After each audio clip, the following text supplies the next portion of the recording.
아니방에 볼게요. 땡.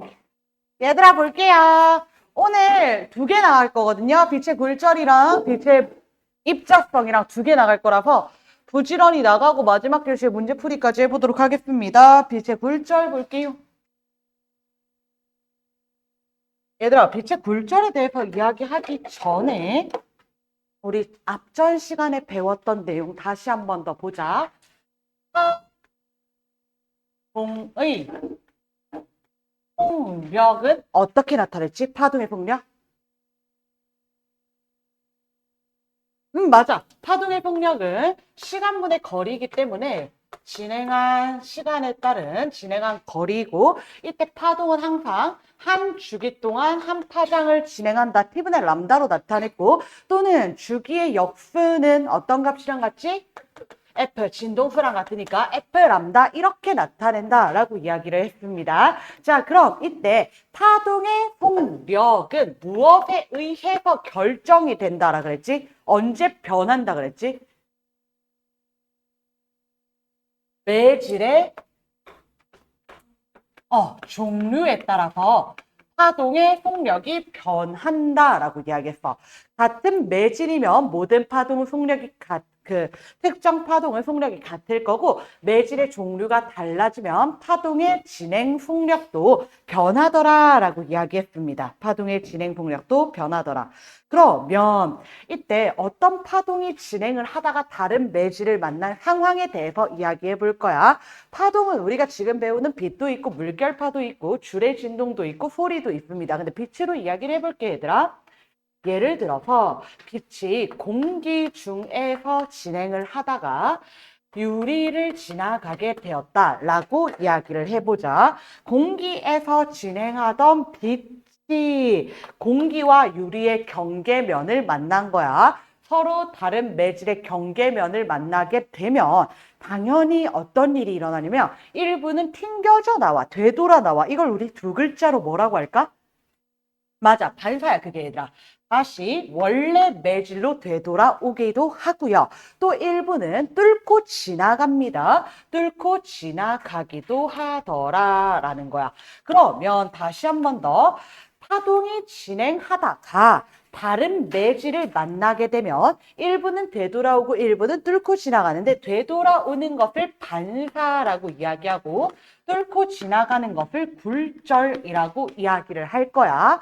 그럼 이때 반사된 빛은 다시 원래 매질로 돌아왔기 때문에 똑같은 속력으로 진행을 할 거고 굴절된 빛은 다른 매질로 진행하였기 때문에 속력이 변하더라라는 거야.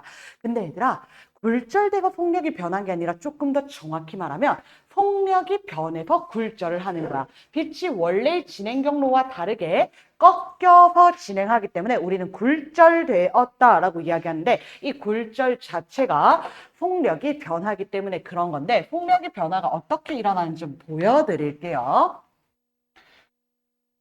일정한 속도를 낼 수 있는 자동차가 있다. 일정한 엑셀을 밟을 수 있는 자동차가 있다라고 이야기해 볼게. 그래서 이 자동차가 아스팔트로 잘 닦여진 길을 가다가 진흙밭에 빠지게 된 상황에 대해서 생각을 해보자. 그럼 당연히 자동차의 속도는 아스팔트와 진흙밭 중에 어디에서 더 빠를까요? 아스팔트에서 당연히 빠를 거란 말이야. 근데 굴절을 보기 위해서는 똑바로 진행하면, 즉 매질의 경계면에 수직으로 진행을 하면 굴절을 못 봐. 먼저 볼게 얘들아.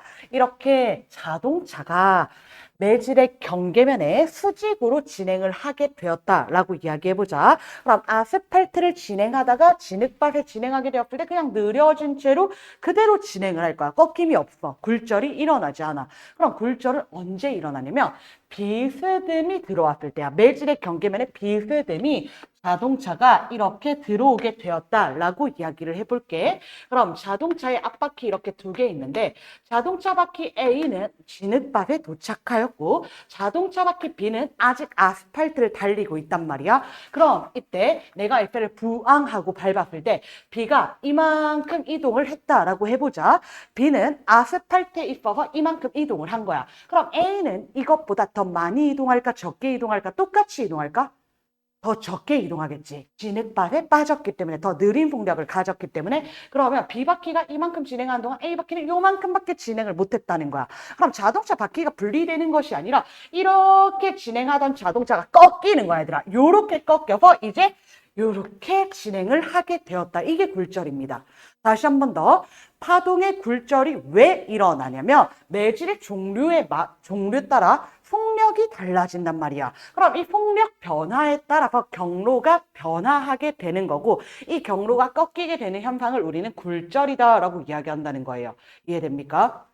자, 그리고 얘들아, 이 굴절은 항상 원래 진행 경로에서 느린 쪽으로 꺾여. 무슨 말이냐면, 원래 진행 경로 한 가닥만 그려볼게, 얘들아. 이게 원래 진행 경로지.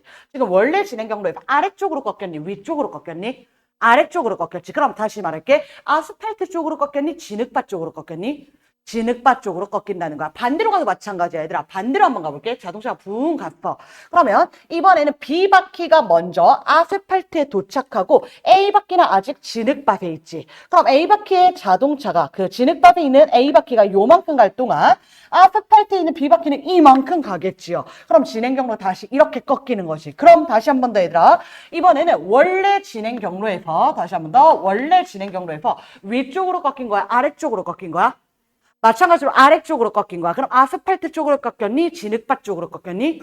진흙밭. 항상 원래 진행 경로에서 느린 매질 쪽으로 꺾입니다. 굴절을. 이거 공식으로도 보여줄 건데 우리가 공식 쓰지 않고 직관적으로 바로 대답해 줘야 돼. 원래 진행 경로에서 느린 쪽으로 꺾인다. 그럼 볼게 얘들아.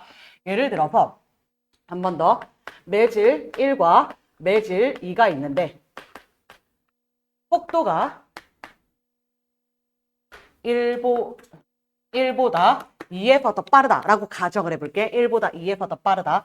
그럼 파동이 매질 1에서 매질 2로 진행을 하게 되는데 이때 진행하게 되었을 때 A와 같은 경로로 굴절할까요? B와 같은 경로로 굴절할까요? 라고 물어보면 바로 대답해 줄 수 있어야 돼. 어느 쪽으로 굴절할까? B. 그렇지. B 쪽으로 굴절한다는 거야. 매질 1과 매질 2 중에 누가 더 느리다고? 1이 더 느리다고. 그럼 느린 쪽으로 꺾인다고? 빠른 쪽으로 꺾인다고? 느린 쪽으로 꺾인다고. 그래서 이때 위쪽으로 꺾인다. B의 경로를 따라갈 것이다. 라고 이야기해주면 되겠습니다.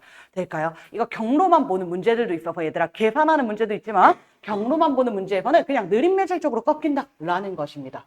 자, 그럼 계속해서 다시 파동으로 빛으로 설명을 해볼게. 즉 서로 다른 두 매질이 있을 때 매질 1, 매질 2 또는 매질 A, 매질 B 또는 공기와 유리 또는 공기와 물 이런 식으로 이야기를 합니다. 그럼 서로 다른 매질이 맞닿아 있을 때 이 면을 매질의 경계면이라고 이야기해. 매질의 경계면. 다른 매질의 경계면. 그럼 이 매질의 경계면에 파동이 도달을 하게 되면 파동이 진행을 하다가 매질의 경계면에 도달을 하게 되면 항상 일부는 되돌아 나온다 그랬지? 되돌아 나오는 것을 뭐라고 이야기한다고? 반사라고 이야기한다고. 그리고 또 항상 일부는 뚫고 지나간다. 투과한다 그랬지? 뚫고 지나가는 길에 원래 진행 경로가 다르게 꺾이게 된다고? 뭐라고 이야기한다고? 그렇지, 굴절입니다. 될까요? 자, 그래서 이때 매질 1에서 매질 2로 진행하는 상황을 매질 1에서 매질 2로 진행하는 상황을 이제부터 이렇게 좀 표현을 할게요. 입사합니다. 그럼 반사합니다. 일부는 굴절 합니다. 우리 지난 시간에 보강간섭, 상쇄간섭 배울 때 얘들아 무반사 코팅렌즈에 대해서 이야기했잖아. 선생님 무반사 코팅렌즈가 왜 상쇄간섭이에요? 라고 물어봤단 말이야. 오늘 시험 문제에서 냈단 말이야 얘들아. 무반사 코팅렌즈는 왜 상쇄간섭을 이야기하는 거냐면 입사한 에너지 양이 있을 거잖아. 그럼 이 중에 일부는 반사하고 일부는 굴절할 건데 반사를 안 해야 된다고. 굴절을 많이 해야 된다고. 그래서 무반사라고 하는 것은 반사하는 파동들의 상쇄간섭을 일으켜서 반사하는 양을 줄여주고 굴절하는 양을 늘려주자라고 이야기한 거예요. 이해되겠습니까? 다시 한 번 더 매질의 경계면에서 파동이 입사하게 되면 일부는 반사하고 일부는 굴절합니다. 그럼 오늘 우리는 굴절의 법칙에 대해서 배울 건데 여러분 반사의 법칙에 대해서 이미 배우고 왔거든? 중학교 때. 그래서 학교에서는 교과서나 문제집은 잘 다루지는 않는데 한번 이야기만 하고 가자. 얘들아 반사의 법칙이 뭐야? 맞아. 반사의 법칙은 얘들아 입사각 이꼴 반사각이다. 이걸 반사의 법칙이라고 해. 입사각 이꼴 반사각. 그럼 입사각과 반사각이 무엇인지 봐야 되는데 매질의 경계면에 수직인 선을 내릴 수 있단 말이야. 많이 내릴 수 있어 얘들아. 매질의 경계면 어디에다가도 수선의 발을 내리면 그것을 법선이라고 해. 여기도 여러 군데 내릴 수 있어. 그래서 이 수직인 선을 법선이라고 하는 거고 이 법선이 파동에서 기준선의 개념인 거야. 그럼 이 기준선을 가지고 우리가 각도를 측정하는데 이 법선으로부터 입사 광선까지, 입사하는 파동까지 또는 이 법선으로부터 반사 광선까지 또는 반사하는 파동까지 법선으로부터 굴절 광선까지 또는 굴절하는 파동까지의 각도를 각각 입사각, 굴절각, 입사각, 반사각, 굴절각 이라고 이야기하는 거야. 다시 한 번 더. 이 각각의 각을 얘를 입사각, 얘는 굴절각, 얘는 아유 왜 자꾸 반대로 이야기하지? 반사각, 얘는 반사각, 이는 굴절각 이렇게 이야기한다는 거야. 입사각, 반사각, 굴절각. 그래서 반사의 법칙이란 이때 입사각의 크기와 반사각의 크기가 서로 같습니다. 이게 반사의 법칙이야. 근데 문제에서 이걸 직접적으로 묻지는 않을 거야, 얘들아. 그냥 우린 당연히 자연스럽게 알고 있으면 되는 거고 배경 지식인 겁니다. 배경 지식.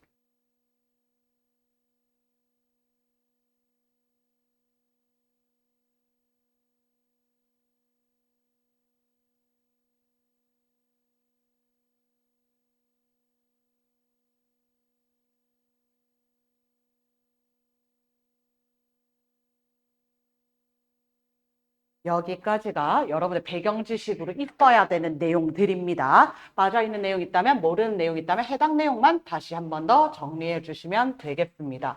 자, 그럼 이제 본격적으로 굴절 법칙에 대해서 이야기를 할 거야. 파동이 진행을 하다가 다른 매질을 만나게 되면 속력이 변화하게 되어서 진행 경로가 달라지게 되는데 이때 이 진행 경로가 꺾이는 현상을 굴절이라고 이야기를 합니다. 수직으로 들어올 때는 굴절이 나타나지 않습니다. 비스듬히 들어올 때만 굴절이 일어나더라라는 거 봐주시면 되고요. 그래서 파동이 매질 1에서 진행하다가 매질 2로 매질 2를 투과하게 되었을 때 또는 매질 A에서 진행하다가 매질 B로 진행하게 되었을 때 이때 굴절 현상이 일어나는데 굴절이 일어날 때는 이들 사이에 각도 관계가 있습니다.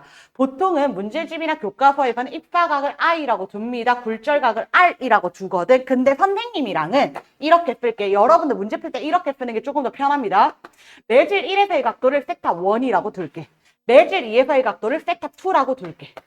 매질 3도 나오고 4도 나올 수 있단 말이야. 그냥 각각의 매질마다 세타 1, 세타 2, 세타 3 이렇게 해줄 거야. 또 각각의 매질마다 폭력 달라진다 했잖아. V1, V2, V3 이렇게 이야기해 줄 거야. 또 각각의 매질마다 람다 1, 람다 2, 람다 3 이렇게 잡아줄 거야. 그럼 나중에 여러분이 계산할 때 조금 더 빠르게 보이고 문제에서 누가 더 크니를 물어봤을 때 직관적으로 찾을 수 있어서 이렇게 가도록 하겠습니다.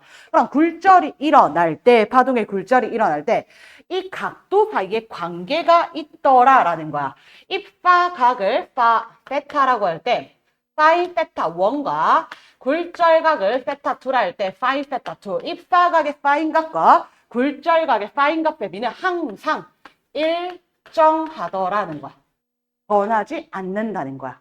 그럼 얘들아, 이 값이 일정하다는 것은 무슨 의미냐면 내가 세타 1을 크게 하였다. 그럼 세타 2의 값도 어떻게 돼야 되는 거야? 커져야 되는 거야. 다시 봐봐 얘들아. 지금 예를 들어서 입사각이 30도라고 할게. 입사각이 30도라고 하고 굴절각을 60도라고 할게. 그럼 계산해보자. 그럼 파이 세타 1분의 파이 세타 2는 2분의 1분의 2분의 루트 3 되겠지. 어차피 얘들아 각도 나온다면 특수각밖에 안 나올 거야. 30도, 45도, 60도밖에 안 나올 거고 만약 그 외의 각도가 나온다면 표에서 주어질 겁니다. 그래서 이때 파이 세타 1분의 파이 세타 2는 이 세타 2는 2분의 1분의 2분의 루트 3이니까 1분의 루트 3 되겠지요. 이 값이 일정해야 된다고? 이 값이 일정해야 된다고? 근데 내가 꼭 30도로 입사시켜야 되는 건 아니잖아. 40도로 입사시킬 수도 있고 60도로 입사시킬 수도 있잖아. 그럼 내가 입사각의 크기를 더 크게 했어. 45도로 늘렸다라고 해보자 얘들아. 그럼 45도로 늘리면 사인 세타 1이 사인 45도가 된단 말이야. 그럼 이때의 사인 세타 2를 구해야 되지. 이 값이 얼마인지 구해야 된단 말이야. 근데 sin 세타 1분의 sin 세타 2는 여전히 1분의 루트 3이어야 되는 거잖아요. 이해되겠습니까? 그럼 얘가 2분의 루트 2니까 sin x의 값은 나 계산 못하겠는데 얼마니? 루트 2분의 루트 3이 돼야 되는 거지. 이해될까요? 맞아. 그러면 2분의 루트 6이 돼야 되는 거지요. 즉 세타2의 값도 같이 커졌다라는 이야기를 해주고 있는 거야. 세타2의 값도. 이해될까? 그냥 얘들아 어렵게 이야기했지만 결국 이야기하는 게 뭐냐면 이 값이 일정하다고요. 이 값이 일정하려면 만약에 세타1의 값이 커져요. 그럼 사인 세타1의 값도 커질 거지요. 그럼 사인 세타2의 값, 세타2의 값도 같이 커져야 된다라는 거야. 세타2의 값이 작아진다면 세타1의 값도 작아져야 된다는 거예요. 이해되겠습니까? 이 값은 항상 일정하게 유지가 되더라. 근데 사인 값의 b는 파장의 b랑도 똑같아. 람다 1과 람다 2의 b랑 똑같대. 얘들아 이거 넘어가기 전에 하나만 좀 이야기하고 갈게요. 얘들아 파동이 매질의 종류가 달라지면 속력이 변한다 그랬잖아. 속력이 변화한다 그랬지요. 근데 이때 변화하지 않는 값이 있었지. 어떤 값 변화하지 않는다 그랬지? 다른 매질을 만나도 변화하지 않는 값. 땡! 딩동댕. 또 진동세 역수인. 그치 주기도. 얘네들은 일정해. 매질의 종류가 달라졌을 때 주기랑 진동수는 일정합니다. 그런데 속력 달라지기 때문에 파장이 변화하게 된다는 거였어. 다시 얘들아 까먹으신 거 같네. 우리 지난주에 했거든요. 매질의 종류가 달라질 때 V랑 람다는 변화하고요. 진동수랑 주기는 일정합니다. 매질이 달라질 때 이야기야. 매질이 달라질 때. 다른 매질을 만나서 속력이 변할 때 이때 주기와 진동수는 일정하고 파장이 변화한다. 기억하셔야 됩니다. 주기와 진동수는 일정하고 파장이 변화한다.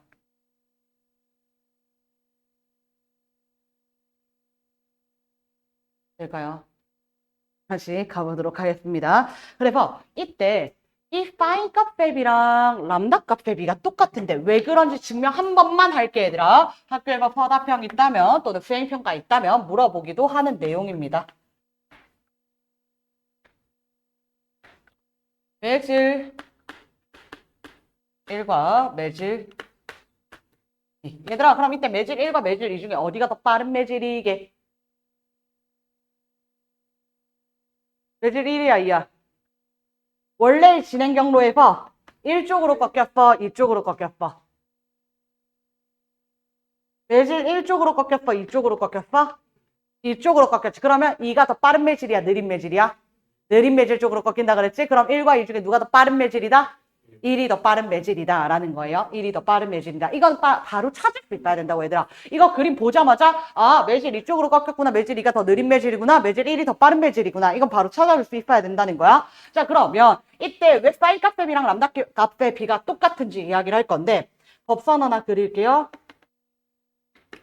법선 이렇게 그려주시면 여기가 매질 1에서의 입사각 세타 1입니다. 여기가 매질 2에서의 굴절각 세타 2가 됩니다.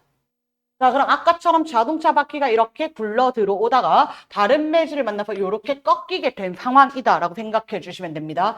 그래서 이때 이 값은 다 90도가 되겠죠. 90도. 자 그럼 여러분 눈에 풀가동 하셔서 수학 시간에 배운 걸 풀가동 하셔 보시면 여기가 세타 1이야. 그럼 여기는 90 마이너스 세타 1이야. 그럼 여기는 90 마이너스 괄호 열고 90 마이너스 세타 1 괄호 닫고지. 그럼 여기 각도 얼마다? 세타 1이다. 될까 얘들아? 동그라미 세모 동그라미인 거잖아. 될까요? 자 다시 얘들아 여기가 세타 2야. 그럼 여기 각도가 얼마겠어? 세타 2라는 거야. 이해될까요? 삼각형 조금만 확대해서 그려볼게요.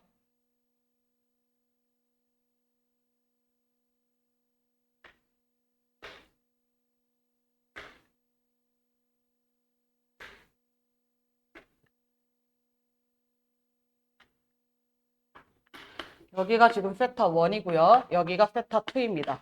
다시 한 번 더 얘들아. A 바퀴가 이만큼 갈 동안 B 바퀴가 이만큼 온 거지. 맞니? 같은 시간 동안 각각이 이동한 거리지. A 바퀴는 매질 2에서 이만큼 이동했고 B 바퀴는 매질 1에서 이만큼 이동한 거지. 그럼 이때 같은 시간을 주기로 잡을게 얘들아. 그럼 한 주기 동안 A 바퀴는 이만큼 이동했고 B 바퀴는 이만큼 이동했어. 한 주기 동안 이동한 거리를 뭐라고 이야기하지요?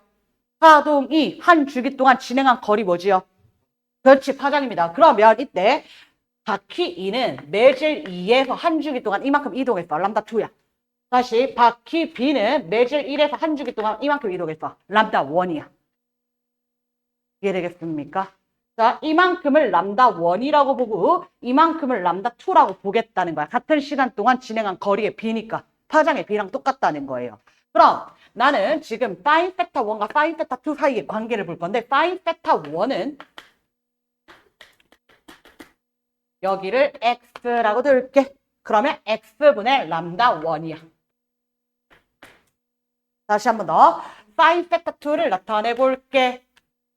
여기를 x라고 뒀잖아. 빗변이잖아. 그럼 x분의 람다 1이 되겠네. 그럼 sin 세타 1분의 sin 세타 2는 x분의 람다 1분의 x분의 람다 2가 되겠지요. 반대로 여기 람다 2. 될까요? 다시 한 번 더. sin 세타 1분의 sin 세타 2는 x분의 람다 1분의 x분의 람다 2가 될 거고 람다 1분의 람다 2이다라고 이야기해도 되겠습니까? 될까요? 자, 한 번 더. 여기에다가 각각 진동수를 곱할 거야. 람다 2, 람다 1에다가 진동수를 곱할 건데 매질 1에서의 진동수와 매질 2에서의 진동수는 서로 어떻다? 같다라는 거야, 얘들아. 그래서 똑같이 진동수 곱할 수 있다는 거야. 그럼 파장과 진동수의 곱이 의미하는 바가 뭐였지요? 폭력이었지요. 그럼 이때 람다 1 곱하기 F는 매질 1에서의 폭력, 람다 2 곱하기 F는 매질 2에서의 폭력이라는 거야. 폭력이 B랑도 똑같다라는 거야. 얘들아, 오늘은 그냥 우리가 처음 배우니까 증명 보여드린 거고요. 여러분 매번 이거 증명해서 찾는 거 아니라 sin 1분의 2는 람다 1분의 2는 V 1분의 2이다. 이렇게 외우면 되는 거야. 이 값은 일정하더라.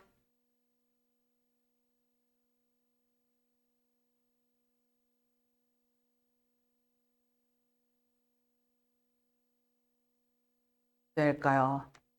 자, 그래서 이때 파장의 비, 폭력의 비, 파인 값의 비는 서로 같고 이 값은 일정해. 세타 1 커지면 세타 2도 같이 커질 거야.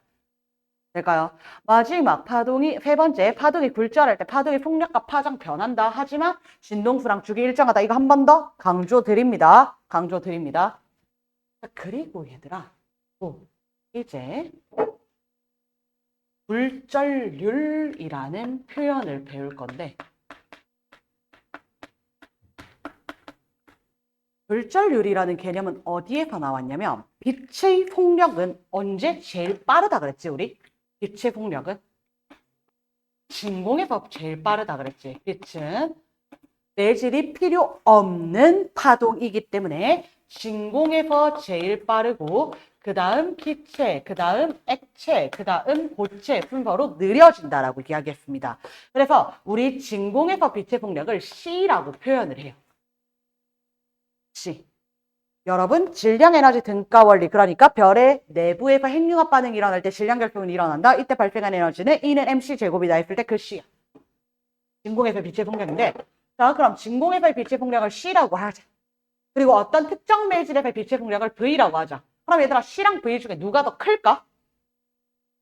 당연히 C가 더 크다고. C가 제일 크다고. 진공에서 빛의 폭력이 제일 빠르다고. 진공에서 빛의 폭력보다 더 빠른 물체는 없어. 얘들아 파동도 없고. 자 그런데 이때 얘네들을 갖게 하려면 몇 배 해줘야 돼? 라고 물어본 거야. 이 몇 배가 굴절률이야 얘들아. 그러니까 해당 매질에서의 폭력에다 몇 배를 해줘야지 진공에서의 빛의 폭력이랑 같아져 라고 물어본 거야. 그럼 다시 얘들아 정의할게요. 굴절률 N은 어떻게 정의할 수 있겠습니까? N equal V분의 C. 끝입니다 얘들아. N은 V분의 C입니다. 자 그럼 굴절률이 크다는 것은 폭력이 빠르다는 거야? 느리다는 거야? 느리다는 거야. 얘들아 진공에서의 빛의 폭력이 일정할 거잖아. 30만 킬로미터 퍼 세컨드 3.0 곱하기 10의 8제곱미터 퍼 세컨드로 일정하잖아. 그러니까 이때 해당 매질의 속력이 느리면 느릴수록 굴절률은 커진다라고 이야기해 주는 거야. 굴절률은 다 1보다 큽니다, 얘들아. 진공에서의 굴절률은 1입니다. C는 C니까, 얘들아. C는 1 곱하기 C니까 진공에서 굴절률은 1이라고 보고요. 기체에서 굴절률은 1.0023. 밀도나 온도나 압력에 따라 달라지겠지만 보통 1.0023 이 정도로 이야기하는데 거의 1이잖아, 얘들아. 여러분 문제 풀 때는 기체나 진공이나 같은 개념으로 볼 거야. 기체에서 매질의 굴절률은 1이다. 이렇게 이야기해 줄 거야. 그 다음 액체, 고체, 분으로 점점 굴절률은 커지는 거야. 다시 한 번 더 얘들아. 속력은 진공, 기체, 액체, 고체, 분이라고요. 속력은 진공에서 제일 빠르다고요. 근데 굴절률은 누가 제일 크다고? 고체에서 제일 크다고. 속력이 느리면 굴절률이 크다라는 이야기인 거야. 속력과 굴절률은 서로 반비례한다. 이를 다른 말로는 절대 굴절률이라고도 이야기합니다. 이를 절대 굴절률. 왜냐면 상대 굴절률이 있거든. 절대 굴절률 N은 V분의 C.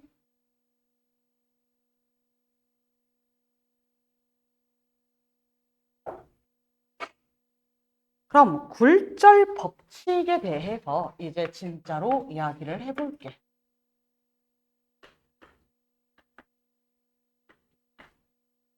굴절 법칙은 굴절 현상에 대해서 이야기하는 것이고요. 다른 말로는 스넬 법칙이라고도 합니다.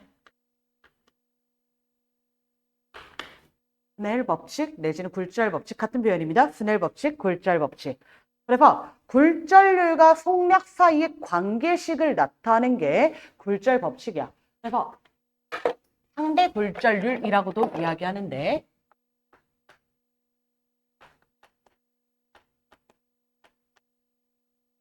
N1, 2 이런 식으로 씁니다.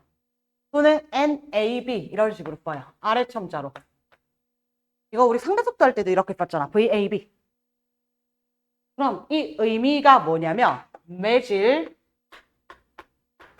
1에 대한 매질 2의 굴절률을 N1, 2라고 써요. 그리고 이 값은 이제 이렇게 나타낼 거예요. N1에 대한 N2. N1은 N2입니다. 매질 1에 대한 매질 2의 굴절률은. 근데 여기서 N1은 V1분의 C지. N2는 V2분의 C지. 그럼 다시 V1분의 C분의 V2분의 C니까 CC 약분되고 C가 어떻게 돼? V2분의 그쵸. 될까요? 그럼 다시 얘들아 V1은 이렇게 나타낼게. F1 람다 1. V2는 그럼 어떻게 나타낼래 얘들아? F2 람다 2. 근데 한 파동이 진행하다가 다른 매질을 만나서 굴절이 일어났을 때 이야기하는 거잖아. 굴절이 일어났을 때 진동수 변해 안 변해? 안 변해. 파장은요? 변해. 자, 그래서 이때 F1과 F2는 사실상 같은 값이고 F 약분이 돼버린다는 거야. 될까요? 자, 그럼 이때 파장의 B는 사인 값의 B랑 같았지요. 그럼 람다 2분의 람다 1은 파이 세타 1이야 2야? 2야 1이야? 2 분의 사인 세타 1 끝. 될까요? 이게 굴절 법칙, 스넬 법칙. 공식 이거 하나 외우시면 됩니다. 다시 N1, 2. 매질 1에 대한 매질 2의 굴절률은 N1분의 N2이고 V2분의 V1입니다. 다시 한 번 더. N1, 2는 N1분의 N2이고 이는 역수치에서 V2분의 V1이고 사인 팩터 람다 2분의 람다 1이고 사인 팩터 2분의 사인 팩터 1이고 라고 이야기해 주는 거야. 될까요? 이 값은 일정합니다. 두 개의 매질이 정해져 있는 상황에서는 이 값은 다시 한 번 더 말씀드립니다. 이 값은 일정합니다. 그러면 입사가 커지면 굴절과 같이 커지게 됩니다. 그래서 이렇게 끝내기도 하고 얘들아 여기서 크로스로 곱해서 이런 식으로 추가로 꺼내기도 합니다. N1분의 N2는 사인 세타 2분의 사인 세타 1이니까 N1 사인 세타 1은 N2 사인 세타 2이다. 같은 식이지요 결국에. 자, 그럼 여기서 얘들아 이때 속력과 파인 값, 세타 값 사이의 관계가 나오는데 아까 뭐라고 이야기했냐면 파동의 진행 경로는 느린 쪽으로 휘어진다라고 이야기했잖아. 이걸 각도로 다시 설명을 해보자. 어차피 세타 1, 세타 2의 범위는 입사각, 굴절각, 반사각의 범위는 0도에서 90도 사이일 거야. 90도 넘어가면 더 이상 입사, 반사, 굴절이라고 보지 않기 때문에 그럼 0도에서 90도 사이에서는 사인 값이 0부터 1까지 영역을 가집니다. 사인 값이 커질수록 각도가 커질수록 사인 값이 같이 증가하게 됩니다. 이해될까요? 자, 그래. 이때 V2가 더 크다면 V1보다 V2가 더 크다면 사인 세타 1보다 사인 세타 2가 더 클 거지. 그럼 세타 1보다 세타 2가 더 클 거지. 이해됩니까? 자, 매질 1이랑 매질 2랑 누가 더 느린 매질이야? 어느 쪽으로 꺾였지? 1쪽으로 꺾였지. 1이 더 느린 매질이지. 이제 이걸 이렇게도 볼 수 있다는 거야. 입사각이랑 굴절각 중에 누가 더 각도가 커? 굴절각이 각도가 더 커. 그럼 누가 더 빨라? 굴절하는 매질 이게 더 빠르다는 거야. 그래서 얘들아, 우리 입사 굴절 쓰지 않고 그냥 세타 1, 세타 2 쓸 거야. 다시 이렇게 물어볼게. 세타 1이랑 세타 2 중에 누가 더 커? 세타 2가 더 커. 그러면 V1이랑 V2 중에 누가 더 커? V2가 더 커. 람다 1이랑 람다 2 중에 누가 더 커? 람다 2. 이렇게 이야기해주면 된다는 거예요. 예, 되겠습니까? 이게 굴절의 법칙, 스네르 법칙에 대해서 이야기를 한 것입니다. 뭐 얘기하려는데?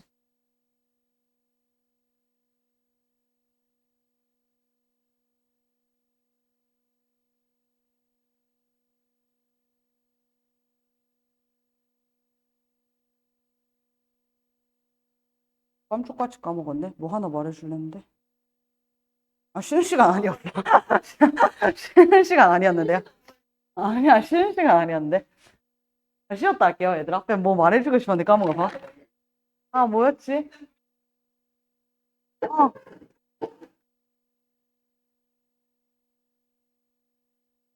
어, 어.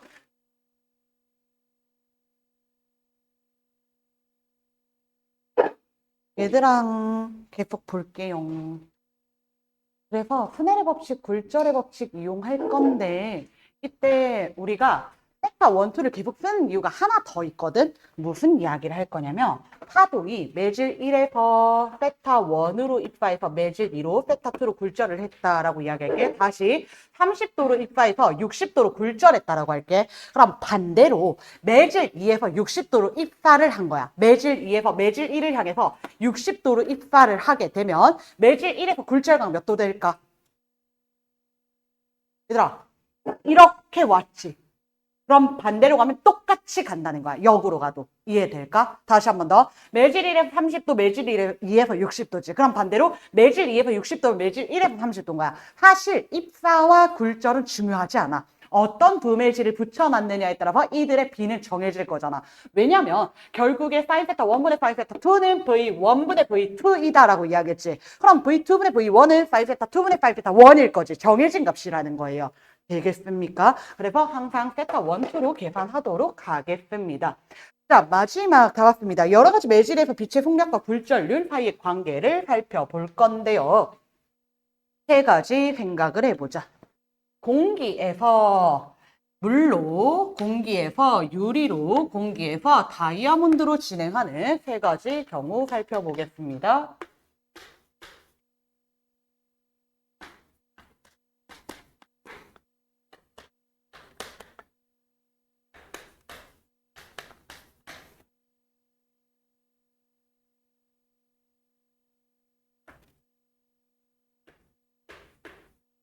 공기에서 입사각 45도로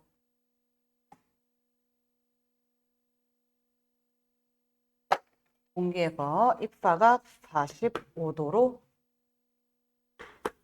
입사하였을 때 자, 공기에서 물로 가면 속력이 느려진 거야? 빨라진 거야? 느려진 거야? 공기에서 유리로 진행하면 느려진 거야? 빨라진 거야? 느려진 거야? 공기에서 다이아로 진행하면 느려진 거야? 빨라진 거야? 느려진 거야. 전부 다 빛으로 이야기할 거야, 얘들아. 빛으로 이야기할 거야. 빛은 진공에서 제일 빠르고 그 다음 기체, 그 다음 액체, 그 다음 고체입니다. 그렇기 때문에 공기에서 물로 간다. 느려진다. 공기에서 유리로 간다. 느려진다. 공기에서 다이아몬드로 간다. 느려진다야. 자, 그럼 느려지게 되면 이때 느린 매질 쪽으로 꺾일 거야. 또는 이렇게 우리 이제 이야기할 수 있습니다. 굴절각이 입사각보다 작아지게 될 겁니다. 될까요? 근데 공기, 물, 유리 중에 다이아 중에 공기, 물, 유리, 다이아몬드 중에 누가 제일 빨라? 물, 유리, 다이아몬드 중에는 물이 제일 빨라. 누가 제일 느려? 다이아몬드가 제일 느리단 말이야. 그럼 제일 많이 느려졌을 때 제일 많이 꺾여야 된다는 거야. 이해될까? 원래 진행 경로에서 공기에서 물로 진행하면 이만큼 꺾였다라고 해보자. 원래 진행 경로에서 공기에서 유리로 진행하면 한 이만큼 꺾였다라고 이야기해보자. 원래 진행 경로에서 공기에서 다이아로 진행하면 이만큼 꺾였다라고 이야기를 해보자. 즉 속력이 많이 느려지면 많이 느려질수록 많이 꺾이게 된다는 거야. 또는 각도가 더 많이 작아지게 된다는 거야. 똑같이 45도로 입사를 하였는데 이때 물에서의 굴절각은 30도, 유리에서는 28도, 다이아몬드에서는 19도로 더 많이 작아졌다라는 거예요. 이해될까요? 그래서 뭐 여기 나와 있기로는 뭐라고 이야기했냐면 입사각이 같을 때 굴절각이 작을수록 굴절하는 정도가 크다라고 했는데 이거 반대로도 이야기해줘야 돼. 이거는 지금 우리가 전제 조건 자체가 뭐냐면 빠른 매질에서 느린 매질로 진행했기 때문이야. 빠른 매질에서 느린 매질로 진행했기 때문이야. 그럼 이 경우도 한번 생각을 해보자.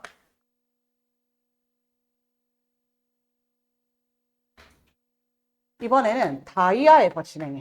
다이아몬드에서 공기 중으로 진행할 때랑 유리로 진행할 때랑 물로 진행할 때를 생각을 해보자. 똑같이 입사를 하였을 때 45도, 45도, 45도로 입사를 했어. 그럼 이번에는 더 빨라진 거야? 느려진 거야? 빨라진 거야. 그럼 굴절각이 커져야 돼? 작아져야 돼? 커져야 되는 거야. 근데 공기로 진행할 때, 유리로 진행할 때, 물로 진행할 때 중에 언제 제일 많이 커질까? 그렇지. 공기로 진행할 때 제일 많이 커진다는 거야. 유리로 진행할 때 그 다음 물로 진행할 때 유리. 물로 진행할 때 그 다음, 유리로 진행할 때 그 다음으로 꺾인다는 거예요. 이해될까요? 그럼 이때는 얘들아, 굴절하는 정도가 클수록 더 빠른 매질이라는 거야. 될까요? 지금 전제 조건은 빠른 매질에서 느린 매질로 갈 때 굴절하는 정도가 클수록 더 느린 매질이고 더 느린 매질일수록 굴절률이 더 크고 속력은 더 작아요 라고 이야기하는 거지. 그럼 반대로 느린 매질에서 빠른 매질로 진행을 하면 굴절하는 정도가 클수록 더 빠른 매질이고 더 속력이 크고 더 굴절률은 작아요 이렇게 이야기해줘야 돼.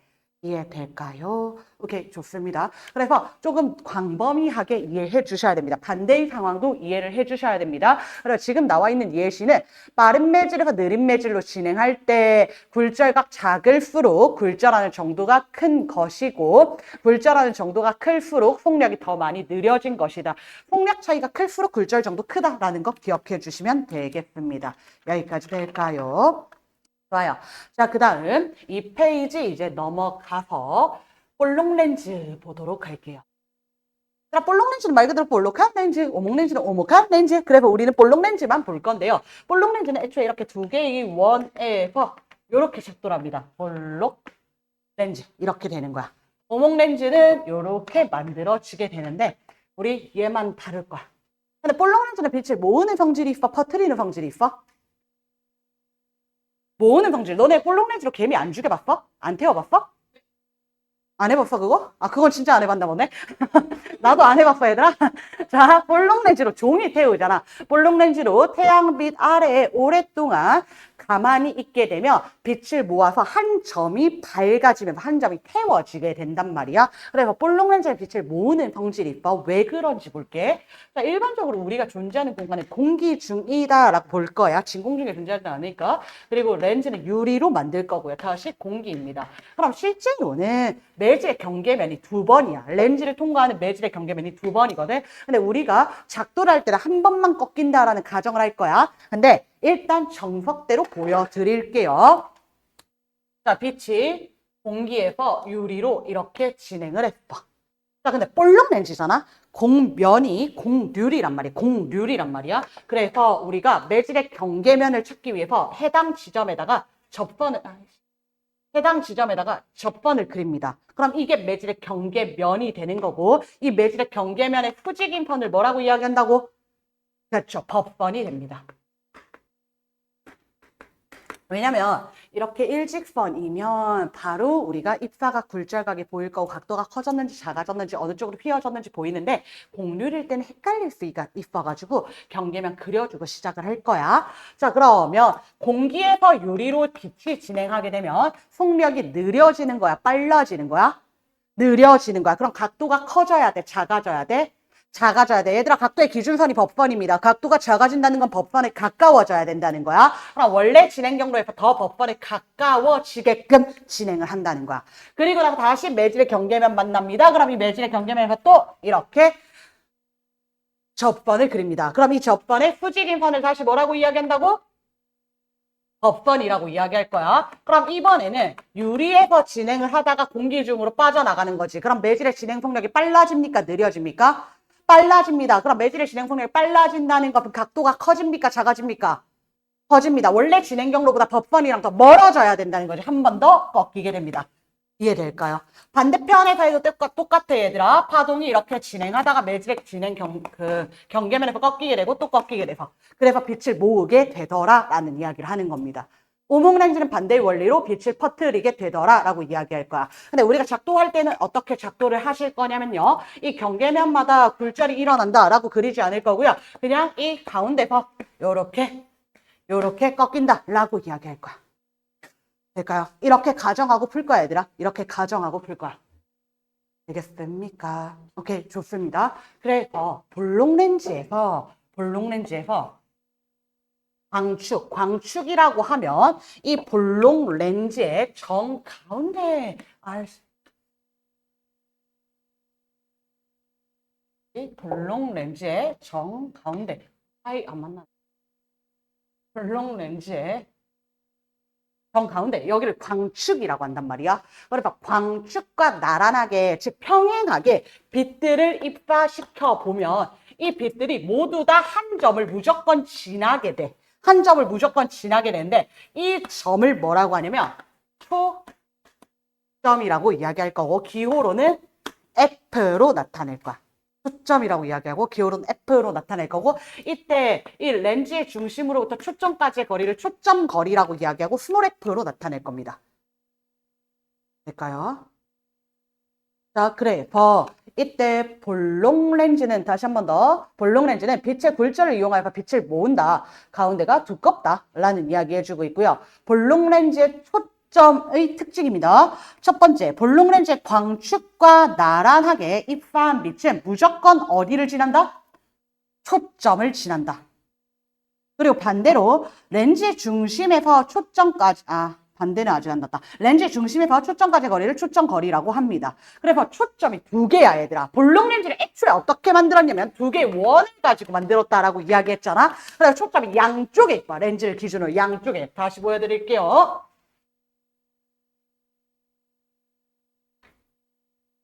볼록 렌즈가 이렇게 있으면 광축이 존재하고요. 초점이 양쪽에 있는 거야. 렌즈 기준으로 양쪽에 이렇게 초점이 존재해. 그래서 광축과 나란하게 진행한 빛들은 무조건 전부 다 이 초점을 지나더라라고 이야기를 하는 거야. 지나더라. 이해될까? 그럼 반대편에서 초점이 나갈 수도 있잖아, 얘들아. 그럼 초점을 지나온 빛은 다시 평행하게 나가게 됩니다. 광축과 나란하게. 될까? 다시 광축과 나란하게 들어온 빛은 초점을 지나고요. 초점을 지나온 빛은 평행하게 나옵니다. 근데 둘 중 하나만 쓸 거야, 얘들아. 이거 쓸 거야. 될까요? 평행하게 들어온 빛은 무조건 어디를 지난다? 초점을 지난다. 다시 한 번 더 평행하게 지나온 빛은 무조건 어디를 지난다? 초점을 지난다. 이거 기억해야 돼. 다시.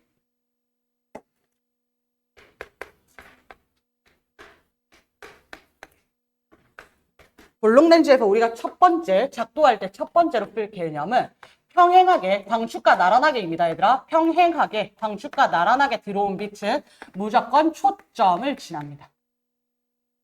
초점을 지납니다. 초점 F를 지납니다.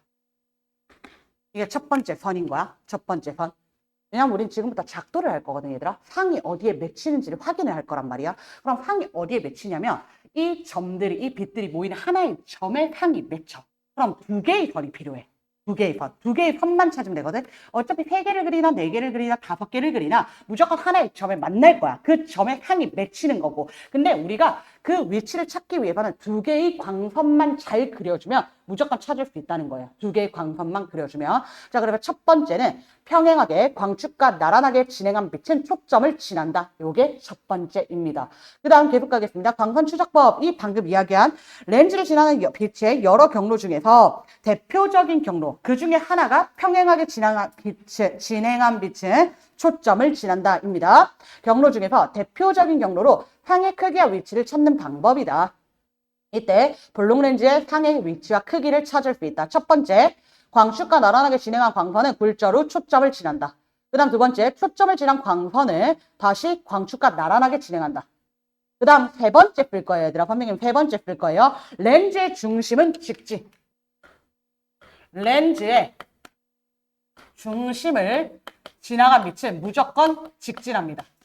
굴절하지 않습니다. 왜 그러냐면 얘들아, 렌즈의 중심을 향해서 빛이 진행을 하게 되면 입사각이 0도야. 입사각이 0도일 때는 굴절한다고 안 한다고? 안 한다고. 다시 얘들아. 매질의 경계면에서 수직으로 입사한 빛은 굴절한다 그랬어? 안 한다 그랬어? 안 한다 그랬잖아. 이게 입사각이 0도인 상황이잖아. 그러면 렌즈의 중심을 지난다라는 것이 결국 입사각 0도로 입사해서 굴절각 0도가 된 거고, 다시 한 번 더 입사각 0도, 굴절각 0도. 그래서 그대로 진행한다는 거야. 이렇게 두 개의 광선으로 우리 상의 위치 찾을 겁니다. 그래서 아래 볼록렌즈에 의한 상 나왔는데 얘들아, 읽기 전에 뒤에 우리 직접 그려보고 하겠습니다. 뒤에 쫙 넘어오셔서 직접 그려보고 설명하겠습니다. 세 가지 이야기할 거야, 얘들아. 세 가지 이야기할 건데, 초점 거리 가까이 있을 때, 초점에 있을 때, 초점보다 멀리 있을 때.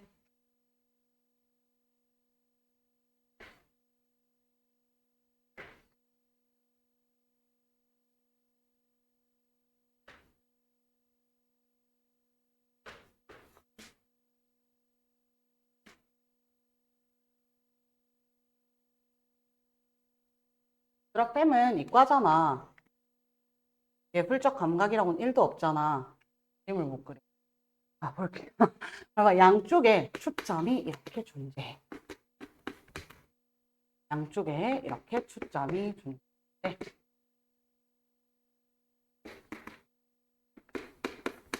이때 물체를 두는 거야, 얘들아. 물체를 여기에 두고 우리가 상을 관측을 해보는 거야. 물체를 초점보다 더 멀리 두었을 때, 그리고 물체를 초점 위에 두었을 때, 물체를 초점보다 더 가까이 안쪽에 두었을 때 세 가지 경우를 비교를 해볼 거고, 상을 찾기 위해서 광선 추적법을 위해서 두 개를 그릴 거야. 평행하게 진행한 빛과 렌즈의 중심을 지나는 빛, 이렇게 딱 두 개만 그려보자는 거야. 자, 그려봅시다. 여러분 같이 펜 잡고 그릴게요. 가능한 예쁘게 그려주세요. 첫 번째, 평행하게 진행한 빛은 무조건 어디를 지난다? 그쵸? 초점을 지난다.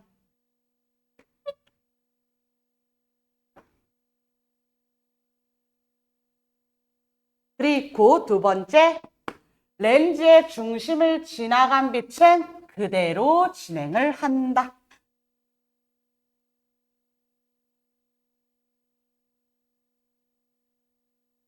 잘 못 그렸는데.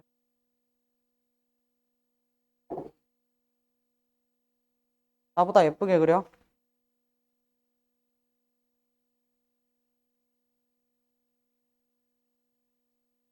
나보다 예쁘게 그려줘. 지금 좀 잘 못 그려서 그림이 예쁘게 안 나왔거든. 음. 아니, 물체 맞아요. 물체 왜 다 같은 데 그려놨지? A에 있는 거, B에 있는 거, C에 있는 거 하는 거예요. 미안해요. 왜 같은 데 그려놨을까?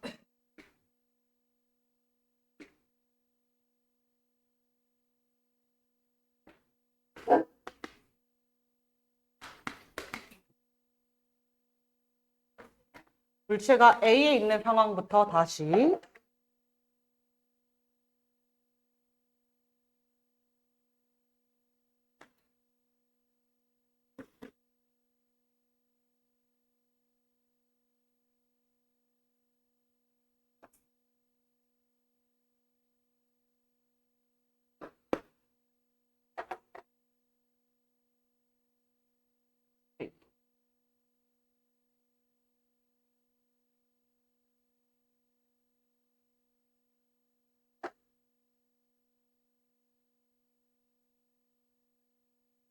좀.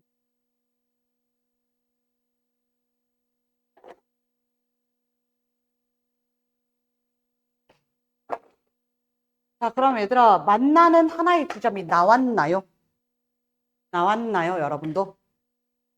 자, 그럼 이 지점에 상이 맺힌다는 거야. 근데 나 지금 화살표 뾰족한 부분에서 지나온 빛들의 광선 추적을 한 거란 말이야. 그럼 여기에 화살표 뾰족한 부분이 생겨야 되는 거야. 그리고 화살표의 발바닥은 그대로 축에 있을 거예요. 이렇게 그려졌을까요? 안 그려졌을까요? 아, 괜찮아, 괜찮아. 나도 잘 못 그리는데 뭐. 아, 안 만나면 안 되는데. 열심히. 아, 좀 멀리만 만날 뿐이니까. 괜찮아, 괜찮아. 자, 그럼 봐봐, 얘들아. 이게 물체야. 여기에 한 점에 만났잖아. 이게 상인 거야, 상. 내 눈에 보이는 상의 모습인 거야. 상. 그럼 이 상은 뒤집어져 있네? 거꾸로 선 상이 보여. 물체와 반대로 뒤집어져 있는 거꾸로 선 상이 보여. 그리고 얘들아, 지금 거리가 더 먼 곳에 상이 생겼단 말이야. 그럼 크기가 더 확대되어 보인다는 거야. 큰 상, 확대된 상이 보인다는 거야. 길이가 더 길다는 거야. 물체보다. 될까요? 되겠습니까? 다시 한 번 더 얘들아. 이때 물체가 초점보다 바깥에 있을 때, 배치는 상은 거꾸로 선 상태로 확대된 상이다라는 거야. 거꾸로 서 있고 확대된 상이다. 될까? 자, 그 다음 두 번째. 이번에는 초점의 위치에 있을 때, 물체가 B의 위치에 있을 때 또 그려볼 거야. 첫 번째, 똑같아요. 평행하게 진행한 빛은 초점을 지난다. 얘들아, 요건 좀 잘 그려줘야 돼. 나 그리고 그려. 그 다음 두 번째, 렌즈의 중심을 지난 빛은 꺾이지 않고 진행한다. 인데, 이때 두 광선이 나란합니다. 얘들아, 두 광선이 나란하다면 두 광선은 만날까, 안 만날까? 안 만나지. 그럼 만나는 지점이 없네? 만나지 않는다는 건 상이 생긴다, 안 생긴다? 안 생겨. 볼록렌즈 초점 거리에 딱 두게 되면 상이 아예 안 보이게 됩니다.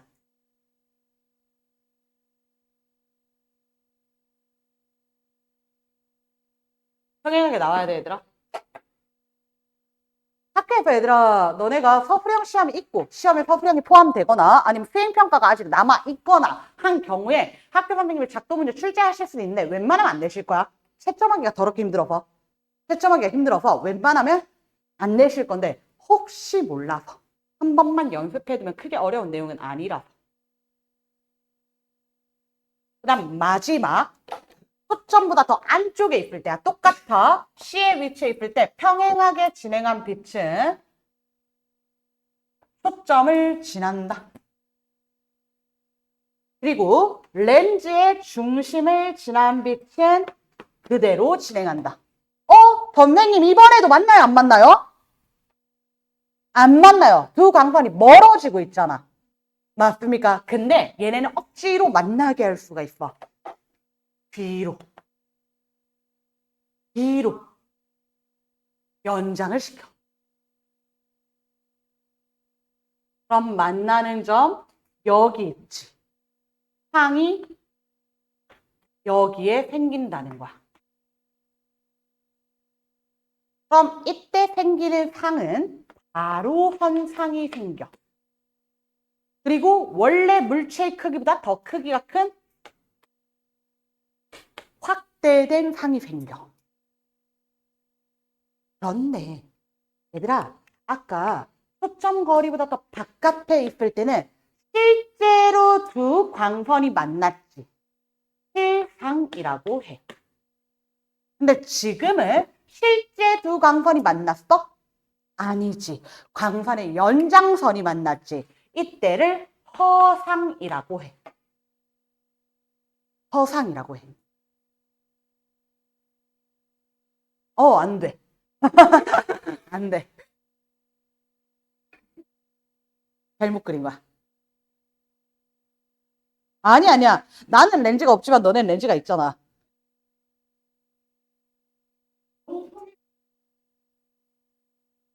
C의 위치를 올려놨어? 보여나?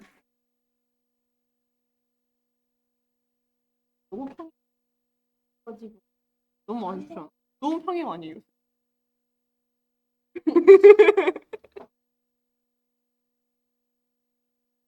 너무나 평행. 저 평행.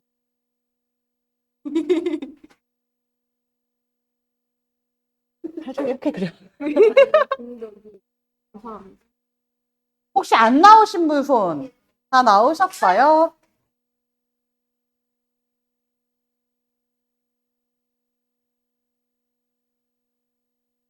이렇게 뒤에서 만나잖아, 이제. 뒤에서. 잘 그리. 잘 그린다. 조금. 이건 조금 못 그렸는데. 이거 좀 잘 그렸다.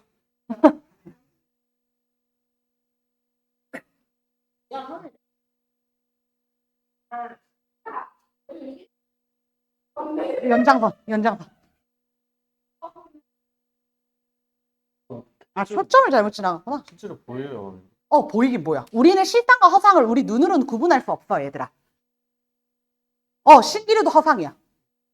실제 빛이 아니라 빛의 연장선으로 보는 거잖아. 그게 다 허상이야, 얘들아. 이게 연장선. 왜 마음, 뭐야. 오케이. 연장선.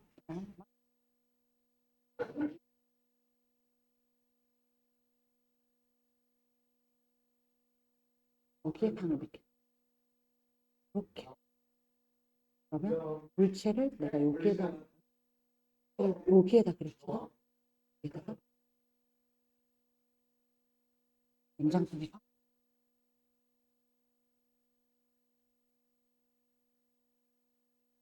오케이. 그거 좋습니다, 얘들아.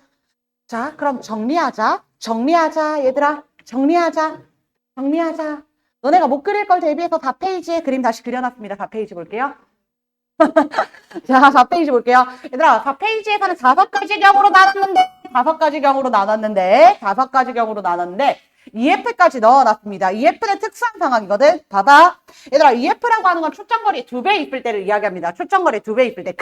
그때는 확대상이 아니라 딱 물체랑 크기가 똑같은 상이 생깁니다. EF에 있을 때. 그리고 나서 EF에서 F 쪽으로 점점 가까워지면 얘들아 봐봐요. 한번 봐봐요. 이때 이 평행선은 초점을 지난다. 이 선 자체는 똑같을 거잖아. 물체를 A에 두든 B에 두든 C에 두든 다 똑같이 그려질 거지. 그럼 뭐만 변하냐면 렌즈의 중심을 지난 선을 그대로 직진한다. 얘만 변할 거지. 그럼 거리가 가까워졌을 때 이 광선이 조금 더 가파르게 그려지겠지. 이해될까요? 이 광선이 조금 더 가파르게 이렇게 그려진단 말이야. 가파르게. 완만하게라고 해야 하나? 가파르게 이렇게 그려진단 말이야. 그러면 만나는 위치가 조금 더 뒤쪽에서 만나겠지. 이해될까요? 다시 한 번 더 얘들아.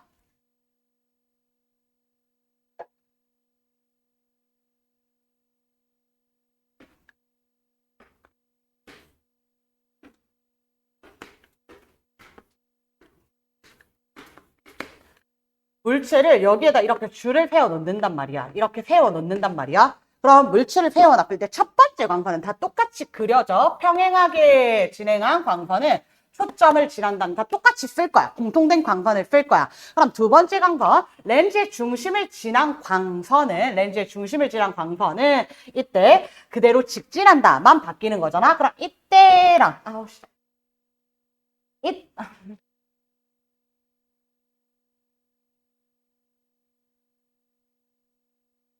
이때랑 아우씨 망했다. 오늘 저렇게 안 그려지네.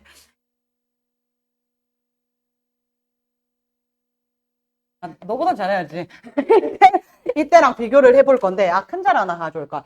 이 광선이랑 비교를 하겠다는 거야, 얘들아. 잘 봐줘. 나 지금 봐줘. 이 광선이랑 비교를 하겠다는 거야. 그러면 EF에서 초점거리까지 점점 가까워지는 동안 더 가팔라진단 말이야. 그러면서 만나는 지점이 더 뒤에 생기게 되지요. 만나는 지점이. 첫 번째 광선과 두 번째 광선이 만나는 지점이 더 뒤에 생긴단 말이야. 더 뒤에. 이해될까요? 그래서 이때 크기가 점점점 커지게 된다라는 거예요. 크기가 점점점 커지게 된다. EF에서 F 사이에 있을 때 정리하겠습니다. 위치가 EF에 있을 때는 크기가 동일한 상이 생깁니다.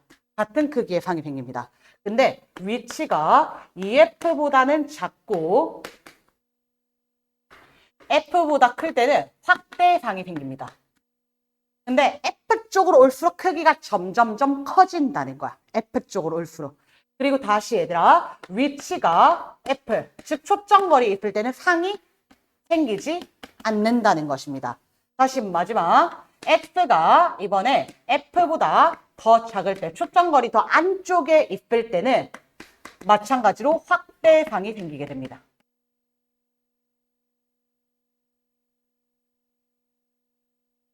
여기까지 될까요? 네, 가까워지면 확대상 생기다가 다시 상이 없어졌다가 다시 확대상이 생기는 상황이구나 라는 것 이해해 주시면 됩니다. 그 다음에 얘들아, EF보다 먼 곳에 있을 때는 축소상 생깁니다. 근데 3번에 EF보다 먼 곳에 있을 때 축소상 생기는데 이건 사실 실질적으로 여러분이 볼록렌즈 관찰하면 잘 볼 일은 없습니다. 보통은 우리가 EF보다 멀리 있지는 않아서 EF와 F 사이에 있는 것을 제일 많이 봅니다. 또는 F 안에, 매우 가까이 있으면 F 안에 있는 것을 많이 봅니다. 그래서 이렇게 정리해 주시면 되고요. 다시 앞으로 돌아오셔서 정리하겠습니다. 3번 볼록 렌즈에 의한 상입니다. 물체의 위치에 따라서, 즉 물체의 위치가 초점거리와 어떤 관계에 있느냐에 따라서 상의 크기, 위치 달라집니다. 초점거리 바깥에 있을 때는 실상 생긴다 그랬어? 허상 생긴다 그랬어, 얘들아? 초점보다 바깥에 있을 때는? 이때 생기는 상은 실상입니다. 실제로 만났습니다. 그리고 초점거리보다 더 가까이 있으면 무슨 상이 생긴다고? 허상 생긴다고. 실상과 허상의 차이는 연장선이 만나느냐 실제선이 만나느냐 차이입니다. 자, 그래서 이때 물체가 초점거리 바깥에 있을 때는 거꾸로 선 모양의 확대상 생긴다. EF보다 안쪽이면 확대상, EF보다 바깥쪽이면 축소상. 그리고 실상이 생기게 되면 결국에 거꾸로 서 있습니다. 실상이 생기게 되면 거꾸로 있습니다. 렌즈를 통과했잖아, 얘들아. 렌즈를 통과하고 평행한 빛이 초점을 지나잖아. 맞습니까? 그런데 실상이 생기면 얘네 위에서 어디선가 만나야 되는 거지. 그럼 무조건 거꾸로 선상이 생길 수밖에 없다는 거야. 실상이 생기려면. 이해될까요? 다시 한 번 더. 광축과 나란하게 진행한 빛은 초점을 지납니다. 그럼 여기 어디선가에 상이 생겨야 된다고. 실상이 생긴다는 것은. 이해됩니까? 허상이 생긴다는 걸 얘네 연장선에서 생겨야 된다는 거야. 될까요? 그럼 실상이 생겼다라고 하는 건 뒤집어진 상이 생긴다라는 이야기인 거야. 볼록 렌즈가 실방 이꼴 뒤집어진 상입니다. 될까요? 오케이, 좋습니다. 그 다음, 초점거리 안쪽에 있을 때 허상이 생긴다 그랬고요. 마찬가지로 확대상이 생깁니다. 크기가 큰 확대상이 생깁니다. 그리고 허상이 생길 때는 바로 선상이 생긴다. 저 뒤에서 만났으니까. 될까요? 자, 5페이지로 넘어오셔서 다 있습니다. 그래서 볼록 렌즈 어디다 쓰니? 라는 이야기인 거야.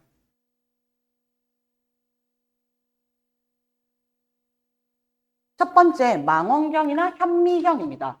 망원경이나 현미경에서는 렌즈가 두 개지. 대물 렌즈와 저반 렌즈 두 개 있습니다. 망원경이나 현미경에서는 렌즈가 대물 렌즈가 있고 저반 렌즈가 있습니다. 현미경에서도 마찬가지지요. 시료 위에 있는 렌즈를 대물 렌즈, 눈 갖다 대는 곳을 저반 렌즈라고 합니다. 그럼 여기에 물체가 있을 거지. 그럼 이 물체에서 들어온 빛을 통해서 상을 맺을 거란 말이야. 그럼 이 상이 다시 저반 렌즈의 물체의 역할을 하는 거야. 이해될까? 다시 얘들아, 여기 물체가 있어. 그럼 이 물체에 의해서 상을 맺었지. 근데 저반 렌즈에서는 이 상을 다시 물체로 인식하고 이 물체에 의한 상을 맺게끔 하더라라는 겁니다. 그래서 보시면 여러 개의 볼록 렌즈를 이용하여서 대물 렌즈에 의한 상을 저반 렌즈의 물체가 되도록 한다라는 것이 이 말입니다.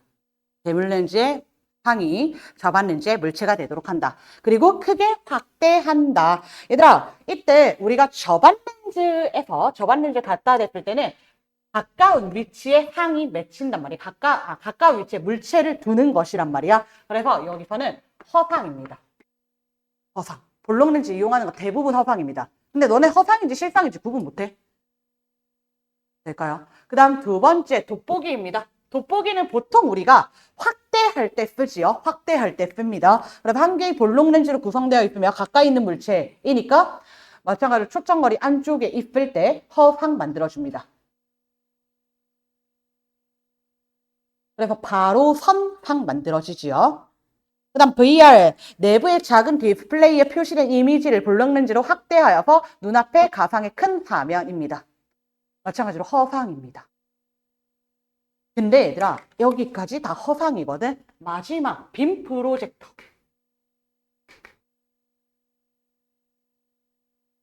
빔 프로젝터의 경우에는 여기서 빛이 나오잖아. 내가 가리면 가려지지 얘들아. 그러면 실상이야. 실제 빛이 여기에 상을 맺히는 것이기 때문에 내가 가리면 검은 그림자로 가려져. 이해될까? 허상은 그렇지 않단 말이야. 근데 실상은 빛의 진행 경로를 막으면 그림자가 집니다. 그림자가 지는지 안 지는지를 우리가 허상, 실상 확인할 수 있긴 합니다. 빔 프로젝트는 실상이다. 이거 기억해 주세요. 빔 프로젝트는 실상이다. 혼자만 실상이라서 기억해 주시면 좋겠습니다. 마지막 포토리포그래피 공정이라고 이야기하는데 볼록 렌즈를 이용은 하는 겁니다. 그래서 볼록 렌즈 이용해서 미세한 패턴을 합성한다.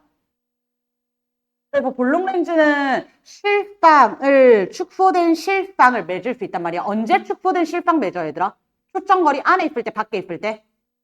밖에 있을 때야. 얘들아, 볼록 렌즈는 다 확대상 아닙니다. EF보다 밖에 있으면 축소상입니다. EF보다 밖에 있으면 다시 쓰고 갈게요. X의 위치가 EF보다 밖에 있으면 축소상 생깁니다. 그리고 당연히 이때도 실상입니다. 거꾸로 바뀌었지요?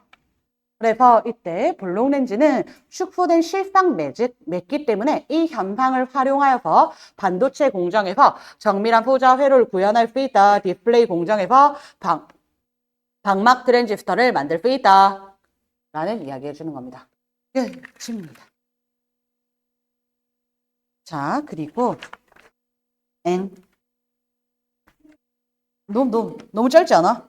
마지막 시간이 너무 기다려주지 않을까? 자, 그래서 얘들아 13페이지 오셔가지고요. 두 문제만 풀고 쉴게요. 30번, 31번 두 문제만 풀겠습니다. 13페이지 30번, 31번. 30번, 31번 두 문제만 풀게요.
자, 볼게요, 얘들아. 31번 먼저 보고 30번 보겠습니다. 31번 먼저 보겠습니다.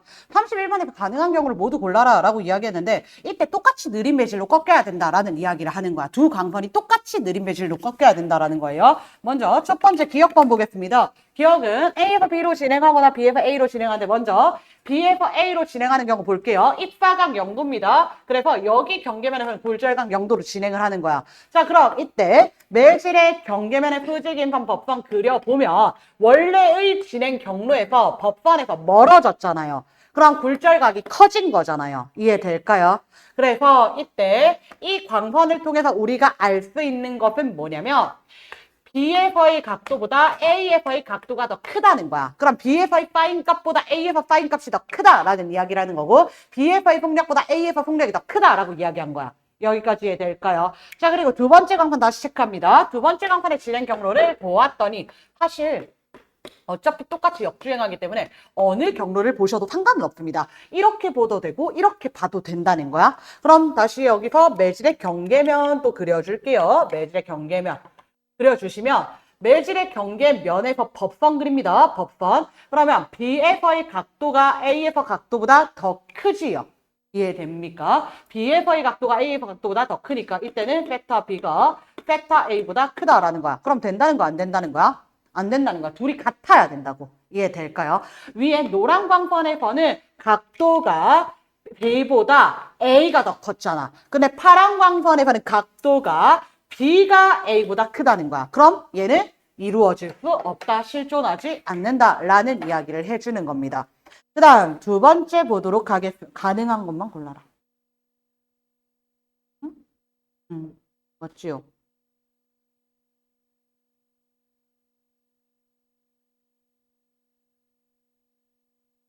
아닌데.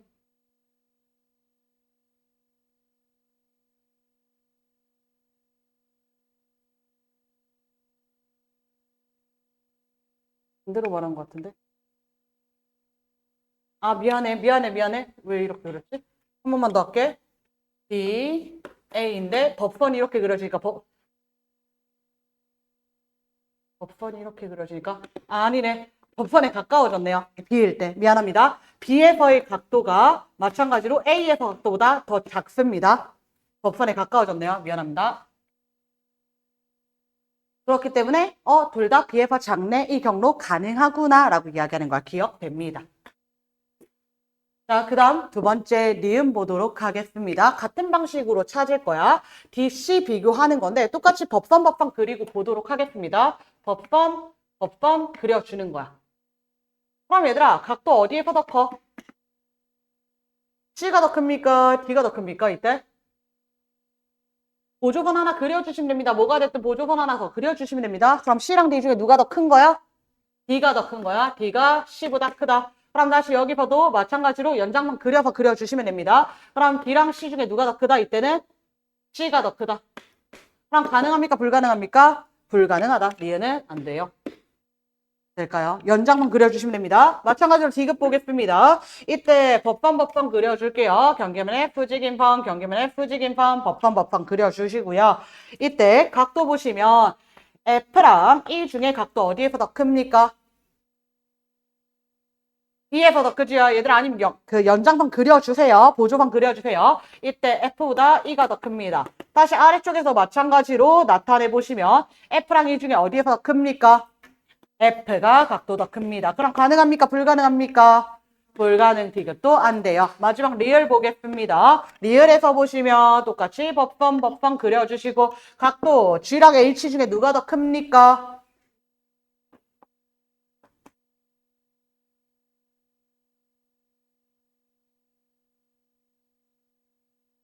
G랑 H 중에 누가 더 큽니까? 각도? H랑 G 중에 각도 누가 더 커요? H, 여러분 교재는 조금 더 정확히 보이실 겁니다. 연장선 그리시면 됩니다. 연장선 그렸을 때 얘들아 다시 연장선 그리면 무조건 보여 얘들아. 비슷해도 무조건 보여. 봐봐 진행 경로가 어떻게 되냐면 H에서 이렇게 진행하다가 G로 이렇게 꺾였단 말이야. 꺾이면 무조건 보여야 돼. 원래 진행 경로 E와 같았지. 맞습니까? 원래 진행 경로에서 지금 법선 쪽으로 가까워졌어? 멀어졌어? 얘들아 원래 진행 경로에서 법선이랑 가까워진 거야? 멀어진 거야? 가까워진 거지. 그럼 각도 커진 거야, 작아진 거야? 작아진 거야. 그래서 H랑 G랑 비교하면 H가 G보다 큽니다. 그럼 마지막 얘들아, 마지막 아래 강선 봤을 때 G랑 H 중에서 어디가 더 각도 큽니까? H가 각도 더 큽니다. 될까요? 그러면 이것도 가능한 경우. 그래서 기억 리을 가능합니다. 연장선 그리고 법선 그려서 각도 누가 더 큰지 찾는 거예요. 될까요?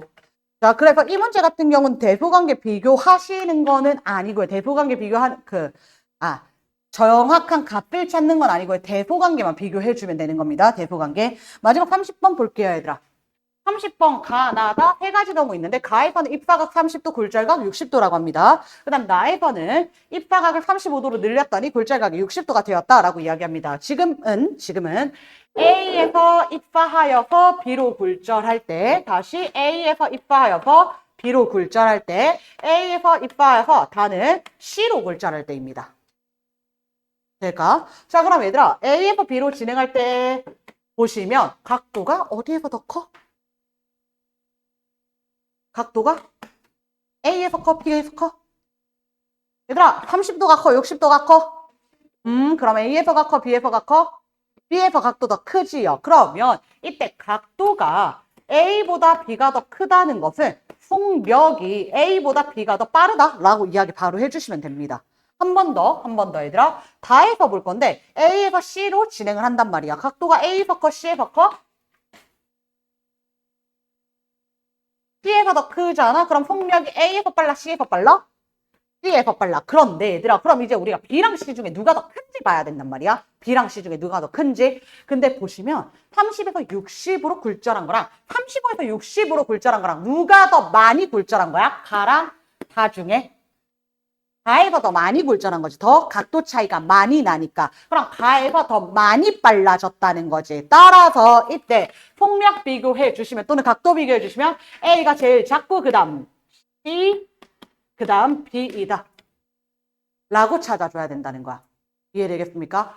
C도 B도 A보다 큰데 이때 굴절이 A에서 C로 진행할 때보다 A에서 B로 진행할 때 더 많이 굴절됐다고. 굴절각이 똑같이 60도잖아.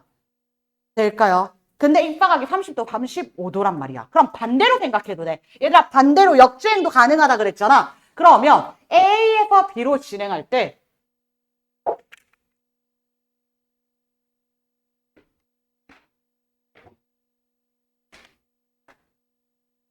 이렇게 보자는 거야. 반대로 B에서 A로 진행하고 C에서 A로 진행할 때 보자는 거야.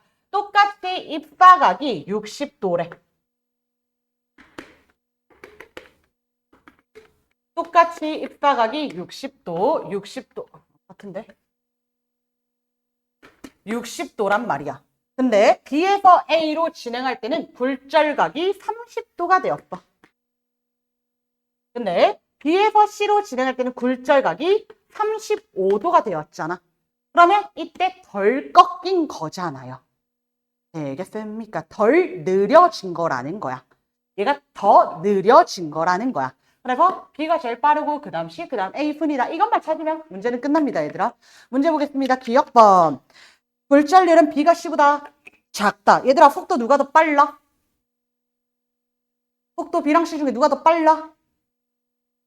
B! 나 적었는데 왜 아무도 안 봐주는 걸까? 속도 누가 더 빨라? B가 더 빨라. 그럼 굴절률 누가 더 클까? C가 더 크겠지. A가 제일 크고 그 다음 C가 크겠지. 그 다음 리은번. 기억은 60도보다 크다. 얘들아, 똑같이 A에서 B로 진행합니다. 근데 입사가 커졌잖아. 그럼 굴절각 어떻게 돼야 된다고? 커져야 됩니다. 얼마인지 계산하진 않을 거지만 커진다. 그 다음 디귿번. 가에서 빛이 A에서 B로 진행할 때 속력이 느려진다. 속력 느려집니까? 빨라집니까? 각도 커집니까? 작아집니까? 커져요. 속력.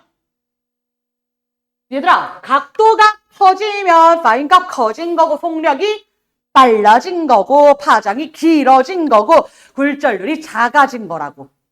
얘들아, 이거 어렵지 않은데 생각보다 바로바로 안 나오시거든요. 바로바로 나오셔야 됩니다. 다시 한 번 더 얘들아. 우리가 여기서 이야기했던 내용이 뭐냐면 속력의 B랑 V12, 파장의 B랑 람다 1, 2, 그 다음 파인 값의 B랑 파인 팩터 1, 파인 팩터 2의 B가 다 일정하다라고 했잖아. 비례한다라고 이야기했잖아. 그럼 속력이 빨라진다면 파장이 길어진 거고 사인 세타 값이 커진 거고 세타 값도 커진 거라는 거야. 반대로도 가야지. 사인 값이 커졌다. 그럼 파장이 길어졌다. 속력이 빨라졌다. 세타가 작아졌다. 파장이 짧아졌다. 속력이 느려졌다라고 바로 나와주셔야 된다는 거야. 그러면 A에서 B로 진행할 때 각도가 커졌잖아. 그럼 사이가 커졌잖아. 파장 길어지겠지. 속력 빨라지겠지. 굴절률 작아지겠지. 라고 나와줘야 된다는 거야. 이해될까요? 였다가 우리 하겠습니다.